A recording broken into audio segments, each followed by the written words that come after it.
Welcome back. आज हम बात करेंगे कि एक्सट्रीम कोल्ड में एक स्ट्रॉन्ग आरसीसी फाउंडेशन कैसे बनाया जाए। सोचो, लेह, लद्दाख या हिमाचल सर्दियों में फाउंडेशन किसी भी बिल्डिंग की जान होती है। ठंडे इलाकों में फ्रॉस्ट हीव, जब जमी हुई मिट्टी फैलती है, एक कमजोर बेस को तबाह कर सकता है। मेन बात क्या है? फ्रॉस्ट लाइन से नीचे कंस्ट्रक्शन करो जहां जमीन कभी जमती नहीं है। आरसीसी फाउंडेशन कंक्रीट की स्ट्रेंथ को स्टील की फ्लेक्सिबिलिटी के साथ मिलाते हैं, जिससे वे हार्श क्लाइमेट के लिए परफेक्ट होते हैं। लेकिन ठंडी वेदर कंक्रीट को खराब कर सकती है। अगर वो क्योर होने से पहले जम जाए तो वो कमजोर और ब्रिटल हो जाती है। हमारा मिशन स्मार्ट तैयारी, केयरफुल मिक्सिंग और प्रोटेक्शन से ठंड को मात देना। चलो शुरू करते हैं और एक ऐसी नींव बनाते हैं जो कई पीढ़ियों तक चले।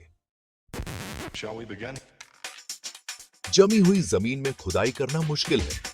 नॉर्मल मशीनें शायद काम न करें, इसलिए तोड़ने के लिए हैवी ड्यूटी इक्विपमेंट यूज करो। हमेशा फ्रॉस्ट लाइन से नीचे खोदो।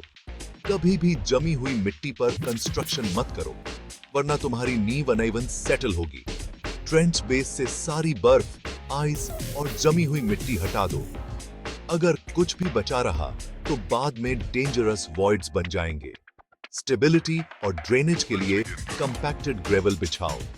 मजबूत इंसुलेटेड फॉर्मवर्क लगाओ और पक्का करो कि रिबार साफ और फ्रॉस्ट फ्री हो। साइट के ऊपर एक टेम्परेरी एंक्लोजर बनाओ और सब कुछ फ्रीजिंग पॉइंट से ऊपर रखने के लिए हीटर्स यूज करो। यह कंट्रोल्ड एनवायरनमेंट एक सॉलिड स्टार्ट के लिए तुम्हारा सीक्रेट वेपन है। गोल्डन रूल कंक्रीट को गीला होने पर कभी जमने मत दो। मिक्सिंग वाटर और एग्रीगेट्स को गर्म करो ताकि कंक्रीट गर्म रहे।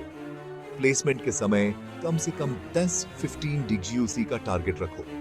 क्यूरिंग को तेज करने और हीट जनरेट करने के लिए ज्यादा सीमेंट और set accelerating admixture use करो। Air entraining admixture concrete को लंबे समय तक फ्रीज थॉ साइकिल्स से बचने में हेल्प करते हैं। पहुंचने पर कंक्रीट का टेम्परेचर चेक करो और एक्सपोजर कम करने के लिए जल्दी काम करो। टूल्स और शूट्स को पहले से गर्म करो ताकि मिक्स से हीट न निकले। हर स्टेप, मिक्सिंग से लेकर पोरिंग तक, कंक्रीट को फ्रीजिंग पॉइंट से ऊपर रखने के बारे में है। ऐसे ही तुम ठंड के खिलाफ जीतोगे। पोरिंग के बाद क्यूरिंग बहुत इंपॉर्टेंट है। कंक्रीट को कम से कम 3 से 7 दिनों तक गर्म रखो। हीट को रोकने के लिए फाउंडेशन को तुरंत इंसुलेटिंग ब्लैंकेट से ढक दो। एक्सट्रीम कोल्ड के लिए साइट के चारों ओर एक हीटेड एंक्लोजर बनाए रखो। हानिकारक फ्यूम्स से बचने के लिए इनडायरेक्ट फायर्ड हीटर्स यूज करो। कंक्रीट के अंदर और ऊपर सेंसर्स से टेम्परेचर को लगातार मॉनिटर करो। टारगेट मजबूत, टिकाऊ कंक्रीट के लिए लगातार गर्मी। यह प्रोटेक्शन सर्दियों की सबसे खराब कंडीशन से तुम्हारी फाइनल शील्ड है। क्वालिटी कंट्रोल में कोई समझौता नहीं।